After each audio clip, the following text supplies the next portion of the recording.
అందరికీ వందనాలు. ఈరోజు బైబిల్ రీడింగ్లో మొదటి సమూయేలు 22వ అధ్యాయం ధ్యానించుకుందాం. దావీదు అక్కడ నుండి బయలుదేరి అదుల్లాము గుహలోనికి తప్పించుకుని పోగా అతని సహోదరులను అతని తండ్రి ఇంటి వారందరూ ఆ సంగతి విని అతని యొద్దకు వచ్చిరి. మరియు ఇబ్బంది గలవారందరూ, అప్పులు చేసుకొనిన వారందరూ, అసమాధానముగా నుండి వారందరూ అతని యొద్ద కూడుకొనగా అతడు వారికి అధిపతి ఆయను.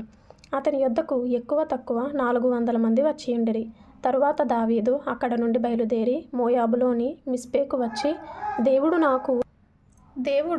నాకు ఏమి చేయనది నేను తెలుసుకుని వరకు నా తల్లిదండ్రులు వచ్చి నీ యొద్ద నుండనిమ్మని మోయాబు రాజుతో మనవి చేసి అతని యొద్దకు వారిని తోడుకొని పోగా, దావీదు కొండలలో దాగియున్న దినములు వారు అతని యొద్ద కాపురముండిరి. మరియు ప్రవక్తయగు గాదు వచ్చి కొండలలో ఉండక యూదా దేశమునకు పారిపోమ్మని దావీదుతో చెప్పినందున దావీదు పోయి హారితు అడవిలో చొచ్చెను. దావీదును అతని జనులను ఫలాని చోట ఉన్నారని సౌలునకు వర్తమానమాయెను. అప్పుడు సౌలు గిబియా దగ్గర రామాలో ఒక పిచుల వృక్షము క్రింద దిగి ఈటి చేత పట్టుకొని ఉండెను. అతని సేవకులు అతని చుట్టూ నిలిచి ఉండగా సౌలు తన చుట్టూ నిలిచియున్న సేవకులతో ఇట్లనెను, బెన్యామీనీయులారా ఆలకించుడి. యెషై కుమారుడు మీకు పొలములను ద్రాక్ష తోటలను ఇచ్చునా? మిమ్మును సహస్రాధిపతులుగాను శతాధిపతులుగాను చేయునా? మీరెందుకు నా మీద కుట్ర చేయుచున్నారు? నా కుమారుడు యెషై కుమారునితో నిబంధన చేసిన సంగతి మీలో ఎవడునూ నాకు తెలియజేయలేదే. నేడు జరుగునట్లు నా కొరకు పొంచియుండునట్లుగా నా కుమారుడు నా సేవకుని పురికొలిపినను నా నిమిత్తము మీలో ఎవనికిని చింతలేదా?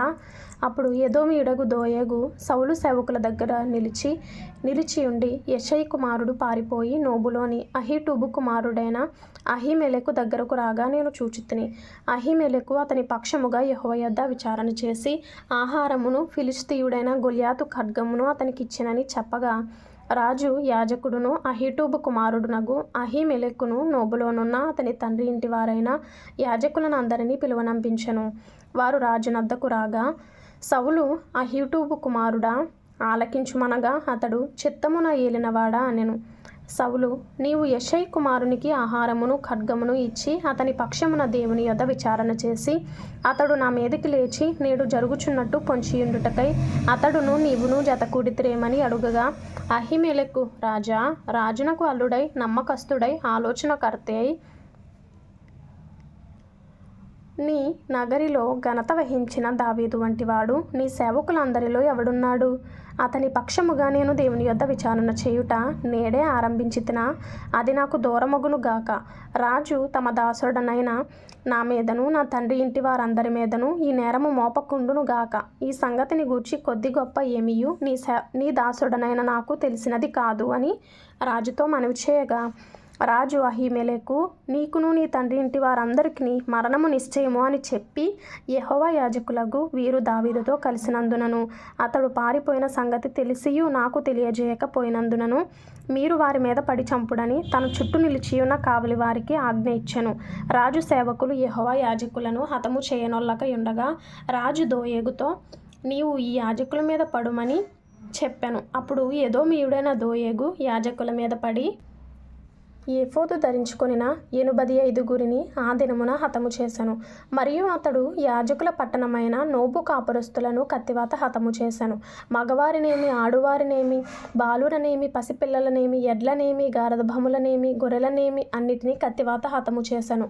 అయితే అహీటూబు కుమారుడైన అహీమెలెకు కుమారులలో అబ్యాతారు అనునొకడు తప్పించుకొని పారిపోయి దావీదునొద్దకు వచ్చి సౌలు యెహోవా యాజకులను చంపించిన సంగతి దావీదునకు తెలియజేయగా, దావీదు ఆ దినమున ఎదోమీయుడైన దోయేగు అక్కడనున్నందున వాడు సౌలునకు నిశ్చయముగా సంగతి తెలుపునని నేను అనుకొంటిని. నీ తండ్రి ఇంటి వారందరికీ మరణము రప్పించుటకు నేను కారకుడనైతిని గదా. నీవు భయపడక నా యొద్ద ఉండుము. నా యొద్ద నీవు భద్రముగా ఉందువు. నా ప్రాణము తీయచూచువాడును నీ ప్రాణము తీయచూచువాడును ఒకడే అని అబ్యాతారుతో చెప్పాను. 1 సంవత్సరం లోపు బైబిల్ పూర్తి చేయాలి అనే ఆలోచన కలిగిన వారు ఫాలో చేయండి, లైక్ చేయండి, షేర్ చేయండి, సబ్స్క్రైబ్ చేసుకోండి. ప్రభు మీకు తోడైండును గాక. ఆమేన్.